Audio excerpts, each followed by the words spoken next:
À Arles, aux alentours de 80% utilisaient les voitures particulières pour les transports quotidiens. Ceci posait un problème quant à la pollution dans le pays d'Arles. En effet, les transports étaient dépendants de l'énergie fossile.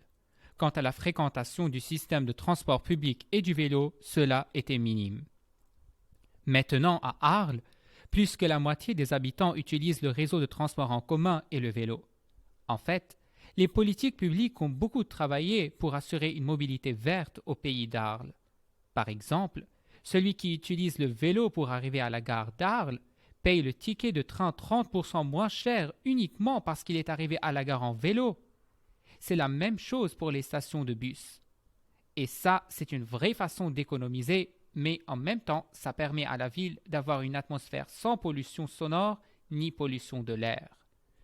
Pour satisfaire le réseau cycliste bien répandu, plusieurs tentes parking de vélos ont été installées près de la gare d'Arles et proches des stations de bus, mais aussi tout près du patrimoine d'Arles sous protection de l'UNESCO.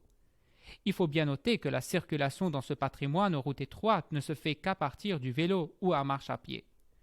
Concernant le système de bus, il consiste à 75% de trolleybus. En effet, ça répond parfaitement aux enjeux climatiques, sachant toutefois qu'il y a toujours cette question esthétique des câbles suspendus dans l'air, mais bon, les lois du gouvernement français relatives à la transition énergétique passent avant tout. Quant au pont de Trinquetaille, il servait uniquement les piétons, les cyclistes et un réseau de trolleybus. Le trafic de véhicules particuliers emprunte en revanche le nouveau pont de l'axe RN 113 et l'autre pont du même axe déjà existant.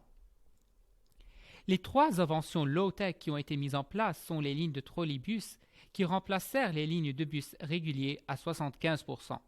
Ces nouveaux bus ont vu leur moteur se remplacer par deux pôles verticaux connectant le bus à un réseau de câbles électriques suspendus en l'air. Les nouveaux bus se voient plus légers, avec un châssis plus bas et donc plus besoin de marche pour se retrouver dans le bus. Quant à la deuxième innovation, il s'agit des voitures qui sont transformées à 80% en voitures électriques. En effet, presque tous les moteurs thermiques ont été remplacés par des moteurs à transmission électrique. Finalement, le pont de Trinquetaille a été aménagé de façon à faire passer uniquement les piétons, les cyclistes et un réseau trolleybus de sens à la manière du pont Wilson de Tours qui est basé sur un mode de transport vert de piétons, de cyclistes et d'un tramway.